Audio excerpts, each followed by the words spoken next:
الحمد لله رب العالمين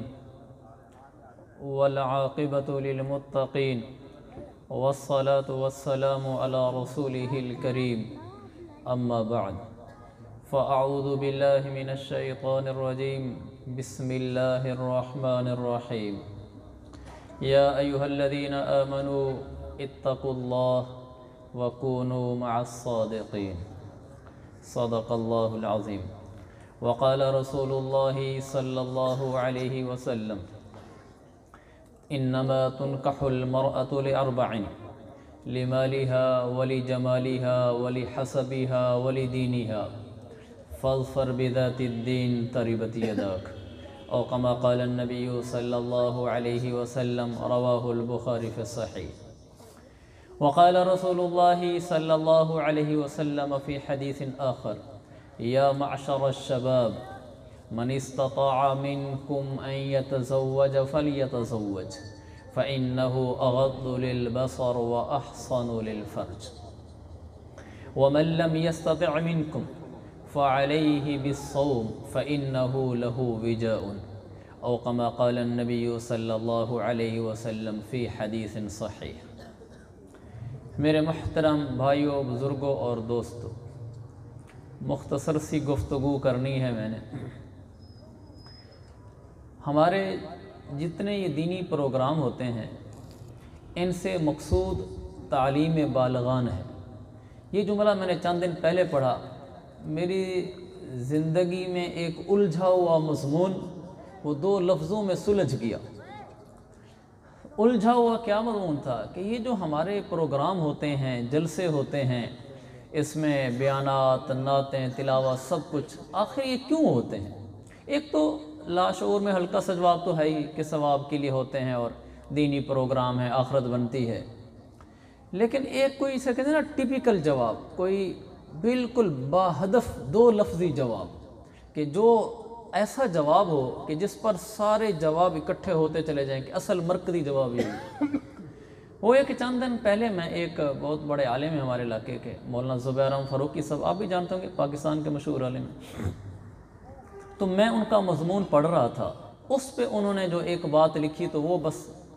تیر بہدف ثابت ہوئی. یعنی بالکل وہ بات ملی جو میں لاشعور میں گویا کہ ان دو لفظوں میں چاہتا تھا. انہوں نے فرمایا کہ ہمارے ان جلسوں سے مقصود وہ تعلیم بالغان ہے. جب ہمارے حضرات اکابر علماء نے شروع میں یہ جلسے شروع کیے تو انہوں نے یہ مقصود پیش نظر رکھا کہ جو بالغ حضرات ہیں، بڑی عمر کے مراد. تعلیم بالغان ایک اصطلاحی لفظ ہے جس کا مطلب یہ ہوتا ہے کہ وہ بڑی عمر کے بالغ حضرات جو اب کسی بھی وجہ سے مدرسے میں نہیں داخلہ لے سکتے کہ باقاعدہ عالم بنے اور دین سیکھیں، تو ان کے لیے دین سیکھنے کا، تعلیم میں شرعی حاصل کرنے کا کیا انتظام ہے؟ آخر دین تو سب نے سیکھنا ہے. اس کو کہا جاتا ہے تعلیم بالغان. تو ہمارے حضرات علماء نے یہ سوچا کہ ایسے پروگرام منعقد کیے جائیں کہ جن پروگرام میں دین کی بات سمجھائی جائے، بیانات کیے جائیں، شریعت سمجھائی جائے. تو تعلیم بالغان کا فریضہ جو علماء پہ عائد ہوتا ہے اس سے سبکدوش ہوا جائے، وہ فریضہ ادا کیا جائے، اور عوام بھی اپنی ذمہ داری سمجھیں کہ انہوں نے دین سیکھنا ہے، وہ اس طرح کے پروگرام اور جلسوں میں شریک ہوں. لیکن اب تو اللہ ہی جانتا ہے کہ ان پروگرام سے وہ مقصد کس حد تک کتنے درجے میں حاصل ہوتا ہے. یہ ایک علیحدہ ٹاپک ہے جو اس زمانے کا ایک دکھتی ہوئی رگ ہے. لیکن بہرحال مقصود یہی ہے کہ ہمارا سٹیج بھی ایسا ہو کہ جس سے ہمیں شریعت کا احیاء نظر آ رہا ہو، شریعت کا زندہ ہونا نظر آ رہا ہو، کہ شریعت سٹیج پہ جو کچھ ہو رہا ہو، جو کہا جا رہا ہو، جو اعمال ہو رہے ہوں، وہ سب ایسے ہوں کہ ان کو دیکھ کر ہمیں شرعی نقشہ نظر آئے. ایسا نہ ہو کہ اس میں کوئی ایسا عمل ہو جس سے ہم کہیں کہ یہ کیسی شریعت والی چیز ہو رہی ہے. اس کا ہم لوگ خیال رکھا کریں. اور آنے والے پر بھی لازم ہے، جو بھی سٹیج پر آتا ہے، کہ وہ ایسی کوئی بات بتا کر جائے جس سے امت کو اور لوگوں کو فائدہ ہو، کوئی ان کو پیغام دے کر جائے. بھلا وہ نعت والا ہے،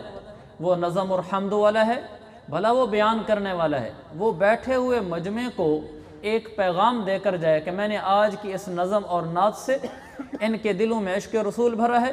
یا ان کے دلوں میں عشق مدینہ بھرا ہے، یا ان کے دلوں میں عشق صحابہ و اہل بیت بھرا ہے، یا میں نے ان کو آج کیا پیغام دیا ہے. اور ممبر پہ بیٹھنے والا بیان کرنے کے لیے اس کے اوپر بھی یہ فرض ہے کہ کہ وہ کوئی ایسا پیغام دے کر جائے کہ یہاں سے اٹھنے والوں کو معلوم ہو کہ جب بھی وہ کسی جلسے سے، کسی بیان سے، کسی پروگرام سے کوئی بیان سن کر اٹھیں تو ان کو معلوم ہو کہ آج ہم نے قرآن و سنت کا یہ باب، یہ مسئلہ، یہ چیز سیکھی ہے۔ یہ مقصود ہے جو ویسے ہی ایک بات ضروری سمجھی میں نے عرض کر دی ہے۔ تو اللہ تعالیٰ مجھے بھی حق بولنے کی، قرآن و سنت کی روشنی میں بولنے کی توفیق عطا فرمائے۔ چند ہی منٹ ہیں، اس میں چند ہی باتیں میں عرض کرتا ہوں، کیونکہ ہمارا یہ پروگرام شادی کے عنوان سے ہے، تو اس لحاظ سے تو میں دل سے پہلے مبارکباد پیش کرتا ہوں ان حضرات کو جنہوں نے اس پروگرام کا انعقاد کیا ہے۔ مجھے اس موقع پر مبارکباد پیش کرتے ہوئے خوشی ہوتی ہے کہ دیکھو ہمارے ہاں شادیوں پر کیا پروگرام ہوتے ہیں اور کیا نعوذ باللہ اوٹ پٹانگ ہوتی ہے، اور یہاں کتنا مبارک ایک رجحان ہے ہمارے معاشرے میں کہ شادی والے حضرات، اہل خانہ جن کے ہاں شادی ہو رہی ہوتی ہے، وہ اس کا انتظام کرتے ہیں کہ لوگوں کو مسجد میں جمع کریں اور پھر اس کے لیے کوئی نعت اور بیان کا انتظام کریں تاکہ لوگ شادی کے عنوان سے بھی کوئی دین سیکھ کر جائیں۔ ورنہ پہلے تو یہ سمجھا جاتا تھا کہ شادی تو اللہ کو ناراض کرنے کا ایک موقع ہے، یعنی اچھا خاصا دیندار آدمی بھی شادی کے موقع پر کچھ نمازوں میں کمی اور کچھ جو وہاں ایران تران اوٹ پٹانگ کی چیزیں ہو رہی ہوتی ہیں کسی درجے میں ان میں شرکت، بھائی خوشی کا موقع جو ہوا، آپ دیکھیں جس شادی کی ابتدا، شادی کی تقریب کی آغاز ہونے لگا، یہ پھر کچھ دن ان کو 2-3 دن اور لگیں گے تو شادی تکمیل کو پہنچ جائے گی، جو ہمارے ہاں ایک طریقہ ہے۔ اگر شادی کے آغاز سے لے کر اختتام تک سارا اللہ کو ناراض کیا جا رہا ہو، اس گھر میں، اس بسنے والے گھر میں، جس گھر نے اب آباد ہونا ہے، میاں بیوی کا گھر، اس میں کیسے خوشیاں بات آ سکتی ہیں، اس میں کیسے رحمتیں اتر سکتی ہیں کہ جس ڈولی کو جس فضا میں لایا گیا، گاڑی کو جس ماحول میں لایا گیا، اس کے تو دائیں بائیں موسیقی، اس کے تو دائیں بائیں گانے، اور اس کے آگے پیچھے نافرمانی کے سارے نقشے، جو اللہ کی نافرمانی اور عذاب اور قہر کی شکل میں ایک ڈولی کسی گھر پہنچتی ہے، وہ رحمتیں لے کر تو پہنچتی نہیں ہے۔ لہٰذا یہ امیدیں رکھنا کہ اب اس گھر میں رحمتیں برسیں اور اللہ کی طرف سے ایسا نظام چلے کہ گھر شاد باد ہو جائے، گھر بس جائیں، ویڑے آباد ہوں، یہ پھر نہیں ہو سکتا، کیونکہ نافرمانیوں میں اٹھنے والی ڈولی رحمتیں نہیں لایا کرتی۔ ہاں، فرما برداریوں میں اٹھنے والی ڈولی، اطاعت خداوندی میں اٹھنے والی ڈولی، یہ رحمتیں لاتی ہے اور گھروں کے آباد ہونے کا ذریعہ بنتی ہے۔ تو یہ بھی ایک ضروری چیز ہے کہ ہمارے ہاں اس کا رجحان ہو کہ جس کے یہ حضرات مستحق ہیں مبارکباد وصول کرنے کے، کہ ہم دینی پروگرام کا انعقاد کریں۔ پھر اس پروگرام سے مقصود کیا ہے؟ کیونکہ ہماری شادی کی یہ تقریب ہے، مقصود یہ ہے کہ ہماری جو شادی کے بعد کی زندگی ہے وہ شریعت کے مطابق ہو جائے۔ بس دین کی باتیں تو بہت ساری ہیں، اگر میں کسی اور ٹاپک کو چھیڑ لوں تو جو 15-20 منٹ میرے پاس ہیں وہ اسی میں گزر جائیں گے، لیکن اس وقت جس عنوان سے ہم جمع ہوئے ہیں وہ یہ ہے کہ ہماری گھر کی زندگی، میاں بیوی کی زندگی، یہ کیسے اچھی سے اچھی بن جائے۔ اب یہ ایک ایسا موضوع ہے جس کو قرآن نے بھی بیان کیا ہے اور اللہ کے نبی صلی اللہ علیہ وسلم نے بہت تفصیل سے بیان فرمایا ہے۔ میں اس کی چند باتیں صرف آپ حضرات کے سامنے عرض کرتا ہوں۔ سب سے بنیادی بات وہ زوجین کی محبت ہے، سب سے بنیادی بات وہ سسر ساس کی اپنے داماد کے ساتھ محبت ہے، سب سے بنیادی بات وہ سسر ساس کی اپنی بہو کے ساتھ محبت ہے۔ یہ رشتہ ہے ہی محبت کا، مودۃ و رحمہ۔ اللہ نے جب میاں بیوی کا ذکر کیا قرآن میں 21ویں پارے میں تو 2 لفظ استعمال فرمائے، مودۃ و رحمہ، کہ میاں بیوی کے جوڑے میں اللہ محبت ڈالتا ہے اور ان میں ہمدردی ڈالتا ہے۔ گویا کہ ہم نے اس جوڑے کو اس نظر سے دیکھنا ہے کہ اس جوڑے نے جب آباد ہونا ہے اس میں محبتیں ہوں، اس میں ایک دوسرے کے ساتھ ہمدردیاں ہوں۔ ایسے ہی سسر وہ اپنی اس بننے والی بہو کو بیٹی سمجھے اور اس کو وہ محبت دے جو محبت کوئی باپ اپنی بیٹی کو دیتا ہے، یہی سسر اپنی بیٹی کو دیتا ہے، یہ بننے والی بہو کو محبت دے۔ ساس اس کو بیٹی سمجھے کہ میرے گھر میں ایک بیٹی آ گئی ہے، ایسے ہی داماد کو اس کے سسرال وہ کہیں کہ ہمارا ایک بیٹے کا اضافہ ہو گیا ہمارے خاندان میں، اور یہ لڑکا اپنے سسر کو اپنا باپ اور اپنی ساس کو اپنی ماں سمجھے، اور یہ آنے والی لڑکی یہ اپنے سسر کو والد اور اپنی ساس کو والدہ سمجھے، اور میاں بیوی آپس میں زندگی کے ایک دوسرے کو رفیق حیات حقیقی معنوں میں سمجھیں کہ اصل تو زندگی کا ساتھ میرا اور میری بیوی کا ہے، عورت کے میرا اور میرے شوہر کا ہے، اس لیے کہ باقی تو سب رشتے جدا ہو جاتے ہیں۔ سسر ساس کچھ عرصے بعد عمومی زندگی کے روٹین کے مطابق فوت ہو جاتے ہیں، ورنہ جیسے ہی شادی کو کچھ سال گزرتے ہیں لڑکا الگ منتقل ہو جاتا ہے اپنے گھر میں، میاں بیوی کی ایک الگ زندگی شروع ہو جاتی ہے، اور آخر تک جو نبھاتے ہیں وہ تو یہی میاں بیوی نبھاتے ہیں۔ دونوں کے سسر ساس فوت ہو جاتے ہیں یا گھر الگ ہو جاتے ہیں، اور جو بھائی بہنیں ہیں وہ بھی چند عرصہ ساتھ رہتے ہیں، وہ بھی چھوڑ جاتے ہیں، پھر آخر میں یہ شوہر بچتا ہے اور یہ بیوی بچتی ہے، جو بڑھاپے تک سفید بالوں تک ایک دوسرے کے ساتھ رہتے ہیں۔ لہذا پہلے دن سے شوہر کو اس کا ادراک کرنا، اس بات کا سمجھنا ضروری ہے کہ میرے گھر میں آنے والی یہ میرے لیے رفیق حیات ہے، میری زندگی کی ساتھن ہے، یہ میرے موت کے لمحے تک کی میری ساتھی ہے، اور وہ سمجھے کہ میرا شوہر میرا زندگی بھر کا ساتھی ہے۔ آج میرے بھائی مجھ سے جدا ہو گئے ہیں، میری بہنیں اپنے گھروں میں رہ گئی ہیں، میرے والدین اپنے گھروں میں رہ گئے ہیں، اب اگر میرا کوئی ہے تو میرا شوہر ہے، لہذا وہ اس کو مقام دے، وہ اس کو عزت دے، اور اتنی عزت دے، اتنا مقام دے۔ اللہ کے نبی فرماتے ہیں اگر یہ شوہر اپنی بیوی کو حکم کرے کہ تم ایسے کرو کہ یہ سامنے ایک پہاڑ ہے سرخ رنگ کا، اس پہاڑ کے پتھر اٹھو، اور دوسری طرف ایک پہاڑ ہے مثلا سیاہ رنگ کا، یہ پتھر وہاں لے جاؤ، اور اس پہاڑ کے سارے پتھر اٹھو اور اس پہاڑ تک لے جاؤ۔ اس میں دو باتیں غور کریں، ایک تو یہ کام بے فائدہ ہے، ایک پہاڑ کے پتھر ادھر لے جانا، اس کے ادھر لے آنے کا کیا فائدہ ہے؟ دوسرا، یہ کام اتنا مشکل ہے کہ سمجھ سے بھی بالا تر ہے، اس لیے کہ جہاں پہاڑ سرخ ہوتے ہیں تو پھر سارے سرخ ہوتے ہیں، جہاں سیاہ ہوتے ہیں تو پھر عموماً سارے سیاہ ہوتے ہیں۔ تو آپ نے دو الگ الگ رنگوں کے پہاڑ بتائے کہ بہت دور کے پہاڑ سے پتھر لانے ہیں یہاں، اور یہاں کے پتھر لانے ہیں وہاں۔ اتنا مشکل کام بھی اگر شوہر کہے، اور ایسا کام بھی کہے جس کا بظاہر کوئی فائدہ نہیں، میرے پیغمبر فرماتے ہیں اگر شوہر بیوی کو ایسے کہہ دے تو بیوی کے لیے حق بنتا ہے کہ وہ یہ کر گزرے۔ یہ بیوی کو سمجھایا کہ شوہر کا یہ مقام ہے۔ پھر آپ نے بیوی کو کہا لو كنت آمر احدا ان يسجد لاحد لامرت المرأة ان تسجد لزوجها۔ اگر اس دنیا میں کسی کو کہتا، کسی انسان کو، کہ وہ کسی انسان کو سجدہ کرے، اگر میں کہتا تو میں بیوی کو کہتا کہ وہ ماں کو نہیں، باپ کو نہیں، وہ شوہر کو سجدہ کرے۔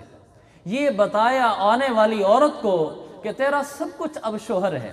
اب تو نے اس کی نافرمانی نہیں کرنی۔ ایک حدیث میں اللہ کے نبی نے فرمایا ایک عورت کو شوہر کے بارے میں فَإِنَّهُ جَنَّتُكَ وَنَارُكَ، تیرا شوہر تیری جنت بھی ہے، تیری جہنم بھی ہے۔ اگر تو شوہر کی اطاعت کرے گی جائز کاموں میں، اگر اطاعت کرے گی تو تیرے لیے یہی جنت میں جانے کا بڑا ذریعہ ہے، اور اگر تو نافرمانی کرے گی تو تیرے لیے جہنم میں جانے کا یہی ذریعہ ہے۔ عورت کو یہ بتایا کہ شوہر کا یہ مقام ہے، اور اگر شوہر کو بتایا کہ بیوی کا مقام ہے۔ کیا کہا؟ جیسے عورت کو پیک پہ پہنچا دیا کہ اتنا بڑا کام بھی اگر شوہر کہے تو بیوی کو چاہیے کہ کر گزرے، اور ادھر شوہر کو کہا خیرکم خیرکم لأہلی، تم میں سب سے بہترین انسان وہ ہے،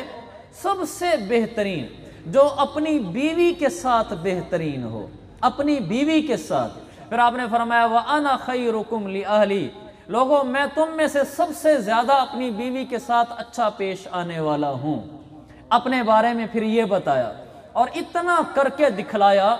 بیوی کے ساتھ اچھا بن کر دکھلایا کہ ہماری عقلیں بھی وہاں تک نہیں پہنچ سکتی۔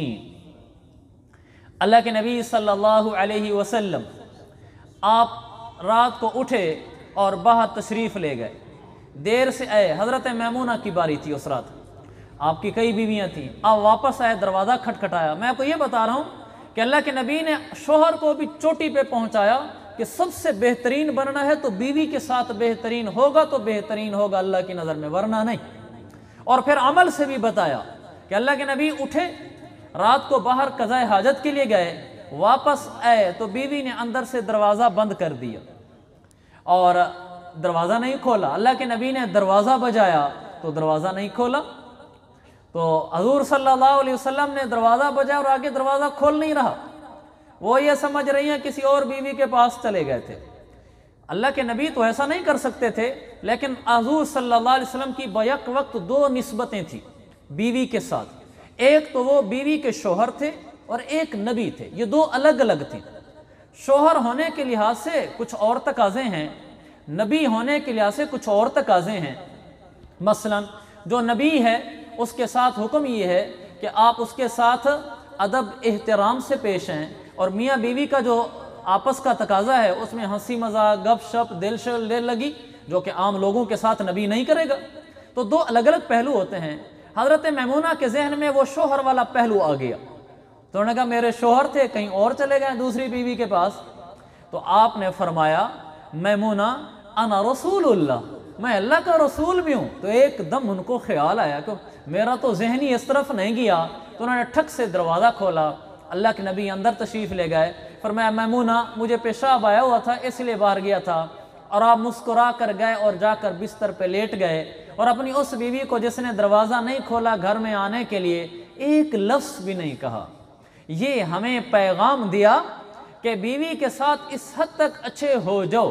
اگر بالفرض بیوی تمہارے اوپر بھی دروازہ بند کر دیتی ہے تو باہر سے غصے نہیں ہونا کہ تو کون ہوتی ہے میرے گھر کے دروازے میرے اوپر بند کرنے والی۔ تو پیک پر چوٹی پر پہنچایا کہ شوہر کو اتنا بڑا ظرف رکھنا چاہیے اور اتنا بڑا حسن اخلاق کا منظر پیش کرنا چاہیے کہ جس کو عام لوگ سن کر حیران ہو جائیں۔ یہ ہمیں درس دیے گئے کہ ایک شوہر کو بیوی کے ساتھ کیسے رہنا ہے۔ اسی کے ساتھ میں صرف اس آیت پر عرض کر رہا ہوں مودۃ و رحمہ،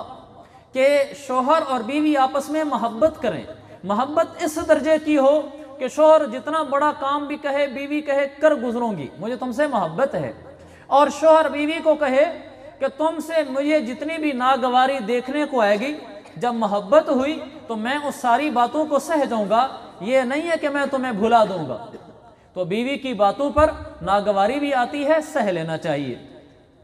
یہ ہمیں بتایا گیا ایک طرف۔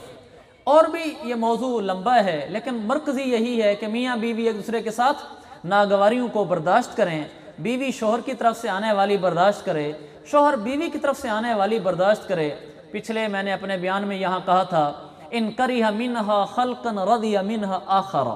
ان کریہ منہا خلقا رضی منہا آخرا، اگر شوہر بیوی کو اس لیے ناپسند کر رہا ہے کہ اس کی کوئی عادت یا اس کے جسم کی کوئی بناوٹ اسے پسند نہیں ہے، میرے پیغمبر نے فرمایا اگر کوئی ایک عادت پسند نہیں ہے تو کوئی دوسری تو آخر پسند ہوگی نا، اسی پر نظر کر لو۔ اگر جسم کی کوئی ایک بناوٹ پسند نہیں ہے تو کسی اور لحاظ سے اس کی بناوٹ پسند آ جائے گی، اسی سے راضی اور خوش ہو جاؤ، اس لیے کہ دنیا کی جتنی عورتیں آئیں گی کوئی عورت بھی ایسی نہیں ہوگی کہ جس میں کوئی کمی نہ ہو۔ عربی کا ایک مشہور جملہ ہے لا تعدم الحسناء ذامن، دنیا کی کوئی حسین و جمیل عورت بھی عیب سے خالی نہیں ہوتی، چاہے جیسی عورت بھی ڈھونڈ کے رہو، اس میں کہیں نہ کہیں ضرور کوئی کمی ہوگی، یہ ایک فطری چیز ہے۔ تو انسان اپنے آپ کو سمجھائے کہ میں نے گھر نہیں اجاڑنا ان باتوں پر کہ فلاں چیز پسند نہیں فلاں نہیں، اب میری بیوی ہے آگی ہے میں نے اسی کے ساتھ زندگی گزارنی ہے۔ شوہر غلطی یہ کرتے ہیں، وہ سمجھتے ہیں کہ بیوی کو دبا کے رکھو، بس یہ نیچے لگ کے رہے گی نا سیدھی ہو کے رہے گی، بہت بڑی غلطی ہے یہ،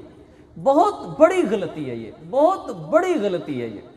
اللہ کے نبی نے فرمایا فاستوصوا بالنساء خیرا، میں تمہیں وصیت کرتا ہوں میری وصیت قبول کرو کہ بیویوں کے ساتھ اچھا رہنا، اور اگر تم یہ سمجھو کہ نہیں اس کو میں دبا کے رکھوں گا سیدھا کر کے رہوں گا، پیغمبر کا فرمان ہے، آپ نے فرمایا کہ اگر تم سیدھا کرنے لگو گے کسرتہ، توڑ بیٹھو گے سیدھی نہیں ہوگی، حدیث ہے کسرتہ ان اقمت تقیمہ کسر ان اقمت تقیمہ کسرتہ، اگر تو شروع ہو گیا اس کو سیدھا کرنے، حضور فرماتے ہیں توڑ دے گا سیدھی نہیں ہوگی، اس لیے کہ وہ انسان ہے، تم سمجھتے ہو کہ میں اس کو سیدھا کر لوں گا اس میں خامیاں نکل جائیں گی، بشر ہے اور عورت بطور خاص زیادہ کمزور ہے، ایسے نہیں ہوگی، تو پھر کیا کرو؟ آپ نے فرمایا اس کے ساتھ زندگی گزارتے رہو، اچھی زندگی گزارتے رہو اس کے ٹیڑھے پن سمیت، اس کی کمی کجی سمیت۔ ہر عورت میں کمی کجی ہوگی، اس میں یہ ہے تو کسی اور میں کوئی اور ہوگی۔ ایسی زندگی گزارو گے تو زندگی اچھی گزر جائے گی، سیدھے کرنے لگ جاؤ گے تو بہت بڑی غلطی کر جاؤ گے۔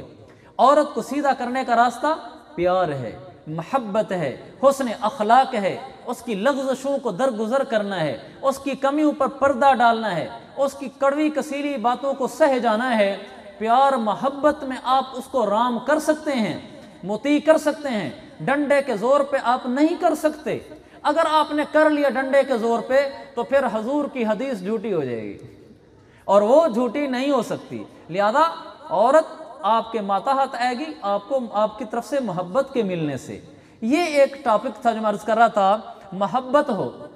تو میں عرض کر رہا تھا کہ پہلی چیز ہے محبت۔ یہ میں نے میاں بیوی کی محبت عرض کی، تو صرف میاں بیوی کی محبت سے بھی گھر آباد نہیں ہوتے، صرف میاں بیوی کی محبت سے بھی گھر آباد نہیں ہوتے، خاص طور پر ہمارے پاکستان کے اس معاشرے میں، کیونکہ ہمارے یہاں ہے مشترکہ خاندانی نظام، جس کو ہمارے یہاں کہتے ہیں جوائنٹ فیملی سسٹم، کہ ایک ہی گھر میں سارے رہتے ہوتے ہیں، سب ایک ہی گھر میں رہتے ہیں، اسی میں نند رہتی ہے، اسی میں پھوپھی رہتی ہے عموماً، اور اسی میں سسر ساس دیور سارے ایک ہی گھر میں رہتے ہیں۔ تو ہمارے ہاں اگر میاں بیوی اچھے بھی ہو جائیں تو ساس گھر تباہ کر دیتی ہے، نند گھر تباہ کر دیتی ہے۔ کئی واقعات ایسے دیکھنے میں آئے کہ میاں بیوی اچھے تھے، شام کو جو بیٹا آیا ڈیوٹی سے، دکان سے، دفتر سے، کھیت سے، ماں اس کے کنورے لگ گئی اور شروع ہو گئی، میں تجھے پالا تھا، پوسا تھا، بڑا کیا تھا، بڑے میرے ارمان تھے، بیٹا بڑا ہو جائے گا، گھر میں بہو آئے گی، مجھے کوئی سکھ ملے گا، میں تو الٹی سولی پہ لٹک گئی ہوں، یہ تو یوں کہتی ہے، یہ تو یوں کہتی ہے، یہ تو یوں کہتی ہے، بیٹا میں نے تو خوشیاں نہ دیکھی۔ بیٹا پھر بیٹا ہے، جب ماں کی ایسی باتیں سنتا ہے، پھر آگے سے دو آنسو بھی ٹپک پڑیں تو بس وہ جاتے ہی بیوی کے خلاف ہو جاتا ہے، بس کمرے میں جاتے ہی لڑ پڑے گا، تو کون ہوتی ہے میری ماں کے سامنے بولنے والی۔ یہ غلط ہے۔ میں یہ نہیں کہتا کہ اگر کوئی لڑکی ساس کے ساتھ اچھی نہیں ہے تو ساس بیٹے کو بتائے بھی نہ، لیکن یہ بھی ٹھیک نہیں ہے کہ ساس چھوٹی چھوٹی باتوں کو ایشو بنا کے بیٹھی ہو۔ یہ ایسا کہ اپنی بیٹی اگر کر لے اپنے سسرال میں اور وہاں ساس اس کے ساتھ سخت رویے سے پیش ہے تو وہاں صفائیاں دیتی پھر رہی ہوتی ہیں، بچی ہے، لڑکی ہے، چھوٹی موٹی بات کر بھی دی ہے تو کیا ہو گیا ہے، بچی ہے، لڑکی ہے، ابھی کھانا پکانا ڈش بنانی نہیں بھی آتی تو کوئی نہیں، سیکھ جائے گی۔ وہاں صفائیاں دے رہے ہوتے ہیں کہ ہماری بیٹی کی چھوٹی موٹی باتیں درگزر کرو، اور دوسروں کی بیٹی گھر میں آ جائے تو ہم تخت شاہی پر ملکہ بن کر بیٹھ جائیں اور وہ ہماری نکرانی بن کر کھڑی رہے، تھوڑی سی اونچ نیچ ہو جائے تو بیٹے کے کنورے لگ گئے۔ تو ایسے موقع پر ساس کو سمجھنا چاہیے کہ یہ میری بیٹی ہے، اگر نہیں اٹھی کھانا پکانے کے لیے، نیند کا غلبہ تھا تو کوئی بات نہیں ہے، میری بیٹی بھی تو ایسا کر جاتی ہے، یا میری بیٹی بھی تو اپنے سسرال میں کرتی ہوگی، میری اپنی بیٹی ہے۔ میں نے جن گھروں میں میاں بیوی کے گھر کو آباد ہوتے دیکھا ہے ان گھروں میں ایک بڑا دخل ساس کا ہے۔ میں یہ گھر آنکھوں دیکھے آپ کو بتا رہا ہوں، جس میں ساس نے یہ کردار ادا کیا کہ اس نے کبھی بھی اپنی بہو کو اس طرح رکھا ہی نہیں کہ یہ میرے گھر میں آئی ہوئی کوئی بہو ہے، اس نے اس کو بیٹی رکھا ہے۔ اور ایسی ساسیں میں جانتا ہوں، آپ اگرچہ میری بات پر یقین نہیں کریں گے، میں ایسی چند ساسیں جانتا ہوں جنہوں نے زندگی میں ایک دفعہ بھی بہو کو حکم نہیں دیا، اس وقت کی موجود بتا رہا ہوں، بہو کو حکم نہیں دیا کہ اٹھ کھانا پکا فلاں کر، بلکہ خود اٹھ کے کام کر لیتی ہیں، اگر بہو سوئی ہوئی خود اٹھ کر کوئی کپڑے استری کر لیتی ہیں، زیادہ زیادہ یہ کہہ دیتی ہیں بیٹی ایسا کر لو گی، ایسی ساسیں میں جانتا ہوں۔ تو میرے بھائیوں، ساس اس کو بیٹی سمجھے، اور شوہر جب ماں کی باتیں سنے تو دل میں اثر رکھے کہ ماں نے کہا ہے، میں اس کو بیکار نہیں کرنا چاہتا، ماں ہے، لیکن بیوی کی بھی تو سنے کہ بیوی نے کیا کہا ہے، بیوی سے سنے اور اس کی بات غور سے سنے، یہ نہ کہ اول والے سے اس نظر سے جائے کہ بس میری بیوی ہے ہی غلط ہے۔ بیوی کی بات سنے، توجہ سے سنے، ممکن ہے ماں کو غلط فہمی ہو گئی ہو، بعض دفعہ ماں کو ہو بھی جاتی ہے، اگر ماں کی غلطی ہے تو ماں کو آ کر یہ نہ کہ تو غلط ہے ساری، میری بیوی ٹھیک ہے، ماں کا ایک مقام ہے، وہ ماں کے مقام کا خیال رکھے، ایسے موقع پر بات کو گول مول کرے، ماں کی عزت کا بھی خیال رکھے، اس کے منہ پر اس کو غلط نہ کہے کہ تو غلط ہے، میرا گھر اجاڑنے والی ہے، کہ اماں جی کرتا ہوں، مجھے تو ایسا لگ رہا تھا اس بیچاری نے کہا یہ ہے، تم سمجھی یہ ہو، اس کو ایسا سنبھال لے کہ گھر نہ اپنا اجڑنے دے۔ کئی دفعہ گھر ایسے اجڑے ہیں کہ ماں کی باتیں لگانے کی وجہ سے لڑکے نے بیوی کو گھر سے بھگا دیا اور کہا نکل جا یہاں سے. بہت بری بات ہے. اور اگر واقعی، اب میں دوسرے پہلو میں آنا چاہتا ہوں، اب یہ گھر میں آئے گا شام کو تھکا ہارا، ماں نے کہا بیٹا بیٹھ جا، کہا امی میں تھکا ہوں، وہ تھکا ہوتا ہے. گھر گیا تو بیوی بیٹھی ہے منہ بنا کے، ہاں کیا مسئلہ ہے، بس چپ. اور عورت کے آنسو یاد رکھنا یہ ادھر کھڑے ہوتے ہیں، ادھر بات بعد میں کرتی ہے، آنسو پہلے ٹپ ہوتا ہے. کبھی تو سچا بھی ہوتا ہے لیکن کبھی ایسے بھی ہوتا ہے. مشہور ہے کہ دو آنسو ایسے ہیں جو آنسو یہاں کھڑے ہوتے ہیں، ایک بچے کا آنسو اور دوسرا عورت کا آنسو. تو عورت کے آنسو کو دھوکہ نہ کھانا اور اس کو بے قیمت بھی نہ سمجھنا. یہ نہیں کہ ہمیشہ ہی وہ بیچاری ایسی ہوتی ہے، وہ حقیقی روتے رہے تم کو کہ مولوی صاحب نے کہا تھا کہ اس کے آنسو ایسے ہوتے ہیں. میں یہ کہہ رہا ہوں کہ دھوکہ نہیں کھانا، کبھی سچے بھی ہوتے ہیں کبھی ایسے بھی ہوتے ہیں. یہ پرکھنا آپ کا کام ہے کہ سچا ہے یا ایسا ہی ہے. اپنی بیوی کی بات سنو تو وہ اس نے آ کے اندر آپ کو لگایا، تمہاری ماں میرے ساتھ ایسی، تمہاری بہن میرے ساتھ ایسی. تم صبح اٹھے اور ماں سے کہا کہ امی میں تو بڑا پریشان ہوں، میں نے گھر الگ کرنا ہے، بس امی تم نے میرے گھر اجاڑ دیے. ماں کی بھی تو سنو، پتہ نہیں وہ کیا کہتی ہے، کیا پتہ بیوی نے غلط بیانی کی ہو. تو یہ شوہر کے سمجھنے کا کام ہے کہ میں نے گھر آباد کیسے کرنا ہے، جلد بازی نہ کرے، جلد بازی نہ کرے. ویسے اکثر ہم نے یہ دیکھا ہے قصور ماں کا ہوتا ہے اور قصور بہن کا ہوتا ہے، یعنی شوہر کی ماں اور شوہر کی بہن. اکثر، ہمیشہ نہیں. اچھی خواتین بھی ہیں، میں نے مثال بھی دی، میں نے ایسی ساسیں دیکھی ہیں جنہوں نے اپنی باہوں کو بیٹیوں سے بھی آگے رکھا ہوا ہے، اچھی بھی ہوتی ہیں. لیکن عموماً یہ ہوتا ہے کہ ساس یعنی شوہر کی ماں وہ آ کر اپنے بیٹے کے کان بھرے گی، شوہر کی بہن وہ آ کر کان بھرے گی، کہے گی تیری بیوی ایسی ہے، تیری بیوی ایسی، ہم تو تنگ آ گئے ہیں، کدھر جائیں، دیواروں کو ٹکرے مارے ہم، ہمارا بھائی تھا لاڈ پیار سے بڑا ہوا، اب ہم نے خوشیاں دیکھنی تھیں، اب بھی ہم پس رہی ہیں. یہ عموماً ایسے ہوتا ہے، یہ ہمارا معاشرہ ہے، ہمارا کلچر ہے. اب شوہر نے اس میں خیال کرنا ہے کہ کہیں غلط فیصلے نہ کر بیٹھے. لیکن عموماً شوہر کی والدہ شوہر کی بہن کا قصور ہوتا ہے، ہمیشہ نہیں. کبھی وہ بے قصور بھی ہوتی ہیں، لیکن شوہر کی بہن کو بھی سمجھنا چاہیے ہمارے گھر میں جو بھابھی آئی ہے یہ ہماری ایک اور بہن آئی ہے، یہ میری چھوٹی بہن آئی ہے یا میری بڑی بہن آئی ہے. اگر عمر سے اس سے بڑی ہے تو اس کو بڑی بہن کا ادب دے، اگر عمر میں اس سے چھوٹی ہے تو اس کو چھوٹی بہن کا ادب دے، چھوٹی بہن کی شفقت دے، چھوٹی بہن کا پیار دے. اگر یہ گھروں میں محبت پیار شفقت آ جائے تو اللہ فرماتا ہے مودۃ و رحمہ، بس پھر دیکھو گھر کیسے آباد ہوتے ہیں. تو میں بار بار اسی نقطے کو دہراؤں گا، آج کا میرا یہ ایک ہی پیغام ہے ہم سب کے لیے. ہمارے تو سسر ساس چلے گئے، میری بیوی کے بھی چلے گئے، لیکن جن کے ہیں وہ تو اس کو سبق پلے باندھ لیں کہ ہم نے اس کا خیال رکھنا ہے کہ عورت کی بات میں آ کر گھر نہیں اجاڑنا. بات کو سننا ہے، وہ سچی بھی ہوتی ہے بعض دفعہ، لیکن گھر کو سنبھالنا. آپ کو ایک لطیفہ سنا دیا تو انشاءاللہ یہ بھی نفع سے خالی نہیں ہوگا. میرا ایک ماموں زاد بھائی ہے، ہم سکول میں اکٹھے پڑھتے رہے، میٹرک تک ہم نے اکٹھے پڑھا. تو اس کی ہو گئی شادی اور میرا ہم عمر ہے، اس کی چھوٹی عمر میں شادی ہو گئی، میرے خیال میں ہوگا کوئی 18-19 سال کا. تو وہ گھر میں آیا تو گھر میں اس کی ماں نے جو نا اس کے کان بھرے کہ تیری بیوی ایسی اور تیری بیوی ایسی. وہ چپ کر لیا، وہ اندر گیا کمرے میں کھانا کھانے، دن کا ٹائم تھا، وہ گیا کھانا کھانے تو بیوی نے کان بھرے کہ میری تو ماں باپ بھی یہاں نہیں ہے، میں تو رل گئی ہوں. تو وہ پریشان ہو گیا کہ اب میں کیا کروں. وہ باہر آیا، وہ پانی والے گھڑے نہیں ہوتے دیہاتوں میں ہوتے ہیں، تو وہ پانی والا گھڑا اس نے اٹھایا، خالی پڑا تھا. ادھر ماں بیٹھی تھی باہر سین میں، ادھر اندر بیوی سامنے بیٹھی تھی کمرے میں. وہ درمیان میں آیا، گھڑا الٹا کر کے نا تھپ تھپ اس کو بجانے لگ گیا. کہنے لگا میں تو گھڑا ہی بجا سکتا ہوں، باقی مجھ سے مسئلہ حل نہیں ہوتا، میں کدھر جاؤں، کس کی مانوں. تو ایسے موقع پر سمجھنے کی ضرورت ہوتی ہے بھی کس کی ماننی ہے کس کی نہیں ماننی. آخر میں ضرور عرض کروں گا کہ جس گھر میں یہ لڑکی آ رہی ہے، بہن بیٹی آ رہی ہے، اس گھر کے فرد اس کو پیار دیں، اس لیے کہ اب یہ اجنبی ہے، اب یہ پردیسن ہے، اب یہ اپنے ماں باپ چھوڑ آئی ہے، اپنے بہن بھائی چھوڑ آئی ہے. یہ یہاں اس کو ماں باپ یاد آئیں گے، بہن بھائی یاد آئیں گے، یہ بیچاری یہیں بیٹھ کر آنسو بہا لے گی. کبھی یہ بیچاری آٹا گوندنے لگے گی، دکھی ہوگی تو اس کے آنکھوں سے آنسو گریں گے اور آٹے میں جذب ہو جائیں گے. اس کی ساس کو پتہ نہیں ہوگا کہ میں نے آٹا کس چیز سے گوندا ہوا پکی ہوئی روٹی کھائیے، لیکن وہ بیچاری منہ سے بول نہیں سکتی کیونکہ ہمارے معاشرے میں عموماً لڑکی بیچاری مظلوم ہوتی ہے.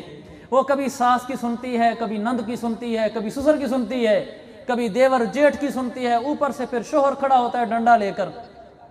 کہ تو ایسی تیسی۔ اس کی تو ماں نہیں جس کو وہ سنا سکے، اس کا باپ نہیں جس کو سنا سکے، بہن بھائی نہیں ہے، پردیس میں بیٹھی ہے، پھر وہ کہتی ہے میں نے گھر تو بسانا ہے، طلاق تو نہیں لینی۔ بیچاری ایسی کڑتے کڑتے اپنے وقت گزارتی ہے۔ عموماً کبھی اس کی طرف سے بھی غلطی ہوتی ہے لیکن اکثر نہیں ہوتی۔ تو میں آنے والی بچی جس گھر میں آ رہی ہے اس کی والدہ، چونکہ مستورات بھی بیان سن رہے ہیں،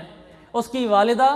اور یعنی جو شوہر کی والدہ ہے، شوہر کی والدہ، شوہر کا والد، شوہر کی بہنیں، شوہر کے بھائی، ان سے گزارش کروں گا آنے والی بچی وہ آپ کی گھر میں جو آئی ہے، سسر ساس سمجھیں ہماری بیٹی آئی ہے، بیٹی آئی ہے، بیٹی آئی ہے،